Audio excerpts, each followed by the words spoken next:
Hello guys, pupunta tayo sa Taichung, sa Shalu. Galing tayo dito ng Chungli. Yan, sasakay ko yung bike ko. Meron pa akong dalawang dala, pati bike. Meron pa akong bag.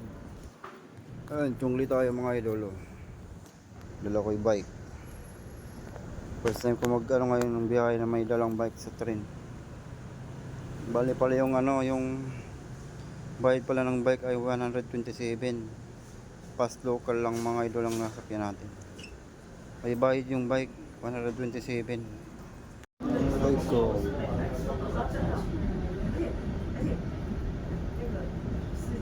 May kasama pa akong dalawang plastic bag.